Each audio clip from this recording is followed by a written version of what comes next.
Well, here we are on Gleason at the Steve Banta's in town and called up to say hi. And I was just sitting there trying to go through my paperwork. And it was interesting that he did that because Steve mentioned on the blog that Steve was here, and I knew he was here anyway because Jason saw him. I said, "Say hi to Steve Banta for me, Jason." And he said, "Oh, he's too busy." And then Steve apparently still had my cell. I'm trying to call over and he's texting me. A little Poppy, say hi. On a nice cloudy Portland day. Of course you don't use it. There he is, Steve Banta in the flesh. Back in Portland. How's it feel back in Portland? Yeah, you look comfortable. A little cooler than Arizona. On a cloudy day. So I heard you were in town because Jason said he saw you. I was going to go see him after the event yesterday because they started filming, and as soon as they broke up, I was talking to somebody. Yeah. And then I went to look for it because he was standing in front of his pillar doing all the filming. I didn't see him. Yeah, he told me you were too busy for him to bother. I said, "Oh, Jason, you should have just said hi." Never too busy. Yeah, that's one thing I always like about you. You know how to be a regular person. And I invited Jason to come up and say hi if you don't mind. Yeah. Sits down there, you know. So, streetcar event. Yeah. What'd you think of it? It's the normal Portland party. Yeah. Yeah. They know how to throw a shindig. Yeah. Well, they do love their streetcars, I know. Anything that promotes public transit, I think, is good. Yeah. Well, yeah. I think you're right, especially right now with the feds. You never know what's going to happen there. Yeah. Well, it doesn't look good. Do you think it looks? Spent time back in D.C. recently, and everybody's doing the Marine salute. Lovely. It's tough. You've got a lot of the newly electeds in that are trying to make a statement. You've got some of the old guard that are trying to preserve some of the things that some other countries are jealous of here. At the end of the day, there's got to be compromise. We'll see where it goes. I hope they're not going to take a disproportionate amount away from transit from here. Yeah. We'll see. What's your feeling? I don't know if I have a feeling. Yeah, I can't tell. You know, it's hard to tell. Particularly, I mean, the debt ceiling vote went through. I don't know if that was a good thing or a not so good thing. But it's done. Yeah. So where we go from there?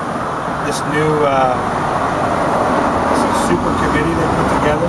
Yeah. Who knows where that's going to go? I don't like it. I don't think many people like it. I don't like anything that's going on over there.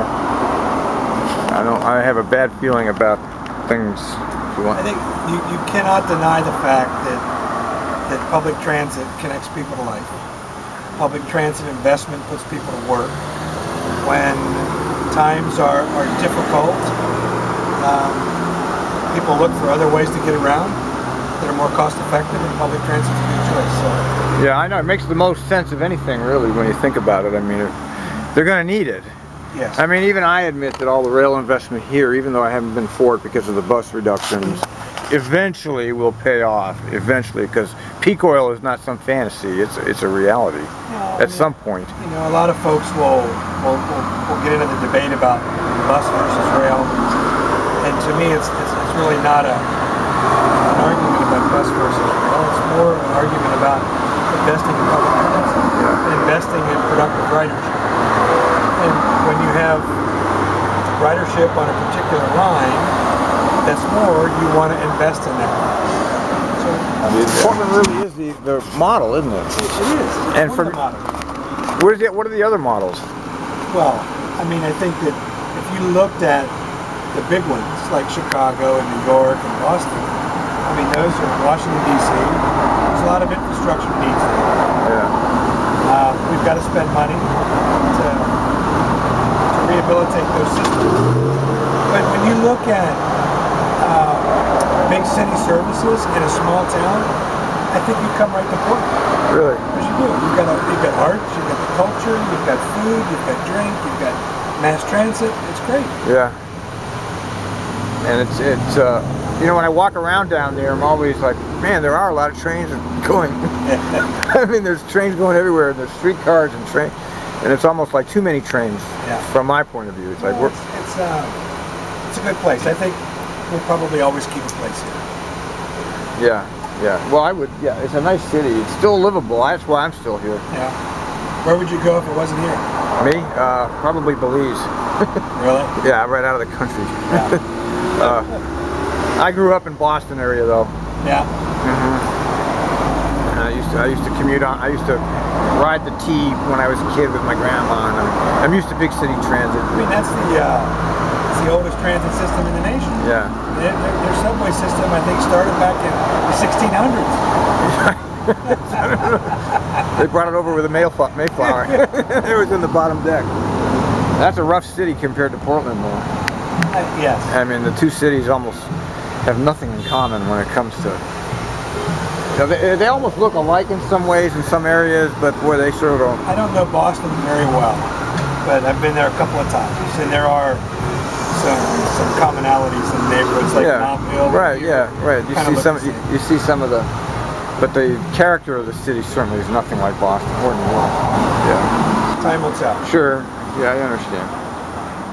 I don't have the perspective of it as you do, of course, you know, in a perspective where people basically use bus. So, of course, I'm going to have a, well, you're cutting my bus service and you're building the rail point of view. And I guess that's where a lot of people have the problem, is cutting one and building the other. And well, ultimately, we don't want to cut anything. Yeah. The difficult piece is when you have to. You have no other choice but. Yeah. Unfortunately, that's what's coming down. So what have you been up to? Me, just the same old, same old. Here he comes. There he is. Well, I'd like to be back in Oregon. How are you? Good. I tried to grab It's you our. yesterday, you See, vanished. yeah. See, I told you to say hi to him. Yeah, sorry. He's always like, Like a oh, ghost yesterday. Yeah. he does a lot of good work for us, though. We have Jason on the scene. Our great, reliable reporter here.